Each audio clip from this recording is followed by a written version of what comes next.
आप लोगों को सहयोग रहा। और ये लास्ट दिन है, जो लास्ट लम्हा होता है बड़ा दर्दनाक होता है। भले हर बच्चे मुस्कुरा रहे हैं, लेकिन यहां से जाने के बाद जब भी 4 बजेगा तो उसको कोचिंग याद आएंगे, टीचर्स याद आएंगे, दोस्त याद आएंगे, वो इंग्लिश क्लास याद आएंगे। 5 बजेंगे, जिसका 5 बजे बैच था वो अपना टाइम को याद रखेंगे, ये कोचिंग को याद रखेंगे। भले अभी कुछ एहसास नहीं हो रहा है, जब इंसान कहता है कि अब्सेंस शार्पन्स लव, फिराक में इश्क तड़पता है, दूरी पे मोहब्बत को पता चलता है। जब आप दूर जाइएगा, जब यहाँ से कुछ बच्चे ऐसे होंगे हमारे कि 20 साल बाद वो हमसे नहीं मिल पाएंगे और न हम उससे मिल पाएंगे। कुछ बच्चे ऐसे होंगे कि वो मिल भी सकते हैं, लेकिन कुछ बच्चे ऐसे होंगे कि शायद फिर दोबारा वो हमसे मिल ना पाए या हम उनसे न मिल पाए। इसलिए ये लम्हा बड़ा दर्दनाक होता है। फेयरवेल का मतलब ही होता है विदाई, और विदाई में भाई साहब जश्न नहीं होनी चाहिए, एंजॉय नहीं होनी चाहिए। विदाई तो विदाई होती है। अब कोई इंतकाल कर गया और वहां जाकर के आप मुस्कुरा रहे हैं तो फिर दिक्कत है। तो मेरी तकलीफ तो आपको याद आ रही होगी, तो इसलिए आप लोग एक कसम खाएंगे सब कि जो समय आपने जो बिताया है, जो आपने डिसिप्लिन दिखाया है अपने क्लास में, बस उन चीजों को मेंटेन रखना है। और कभी भी अपने माँ बाप को धोखा नहीं देना है। अगर आपको अगर कोई पसंद भी है, एकदम फ्रेंडशिप की तरह एक फ्रेंडली माँ को बताना है कि हमसे ऐसा हो गया है, हम क्या करें। सोल्यूशन बताएगी मम्मी कि बेटी से मत पढ़ो, तुम पढ़ाई करो।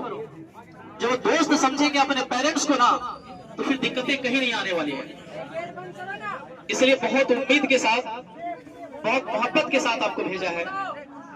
तो इन चीजों को समझना है आपको कि जो आज बातें बरसों सर से सुन रहे हैं ना, शायद ये फिर सुनने को नहीं मिलेगा आपको। वो कान में गूंजेगी एक बातें मेरी, आप जहां भी क्लास किए हैं उस टीचर्स के द्वारा कही गई जो बातें हैं, वो बार बार आपको रिमाइंड करेगी आपको कि सर क्या बता रहे थे, मेरे सर ये बोल रहे थे बार बार, और वो चीज देख रहे हैं। इसलिए यहां से जाने के बाद अपनी जो मम्मी पापा है, या अगर कोई बच्चे पूर्णिया आने के बाद वो गलत ट्रैक पे आ चुके हैं, तो कसम खाना आज से और जाके बताना मम्मी को कि हमसे बहुत बड़ी भूल हो गई, जो आपसे हम छिपाए थे, हमसे ऐसा हो गया है। और मम्मी पापा आपको सोचेंगे बच्ची कितनी बेहतर है कि अपने दिल की बात हमको बताएं कि मम्मी हम कभी ऐसा सोचे नहीं थे, लेकिन वो हम गलत ट्रैक पे चले गए, जाने अनजाने में हमसे ऐसा हो गया है, अब कभी दोबारा हम ऐसा नहीं करेंगे और एक हम कामयाब इंसान बनेंगे और आप लोगों का नाम हम रोशन करेंगे। क्या ऐसा आप चाह करेंगे कि नहीं करेंगे आप लोग? क्या माँ बाप की खुशी आप है? कोई भी माँ बाप आज जब बच्चे हैं तो हमको एहसास होता है चीजों को। एक बात, कोई चीज के लिए अगर जिद करता है ना, तो एक बार भी नहीं सोचते हैं कि भाई नहीं देना है, ये सोचते हैं किसके लिए हम कर रहे हैं, इनको नहीं देंगे खरीद, किसको देंगे खरीद करके। बस वैसा ही माँ बाप पाला पोसा, आपको बड़ा किया। माँ बाप एक ऐसा है कि जो आपसे कोई उम्मीद नहीं रखते हैं, फिर भी आपके लिए अगर सच्ची मोहब्बत अगर कोई करते हैं आपसे, तो वह माँ बाप है, वो आपका पेरेंट्स है। और बाकी अगर कोई भी अगर मोहब्बत कर रहे हैं, बस इतना जान लीजिए कि मतलब है उसमें छुपा हुआ। कोई भी मोहब्बत कर रहे हैं आप, जो इंसान की बात नहीं करता है वो बात करना शुरू करते हैं, तो इसका मतलब कहीं ना कुछ है आप में, वो आपसे लेना चाहता है।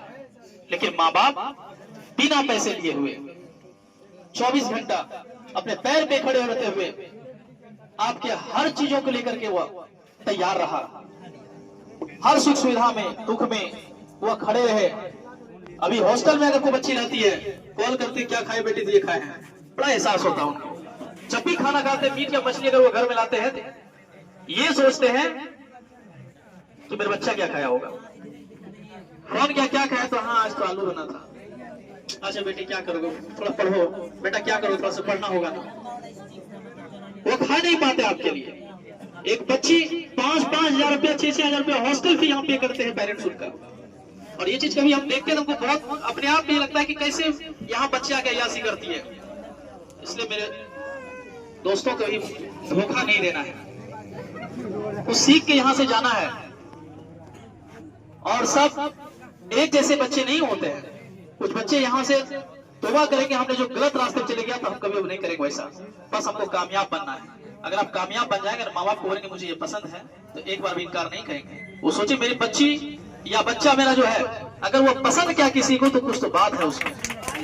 लेकिन अभी ये करेंगे तो सोचेंगे हो सकता है कि वो गलत ट्रैक पर न चले जाए, हो सकता है अपना करियर में बर्बाद हो जाए। आपको समझाने की कोशिश करेंगे, लेकिन आप उनके बात को सोचेंगे हमारा दुश्मन की तरह है, क्यों आपको मैं मना कर रही बातों से।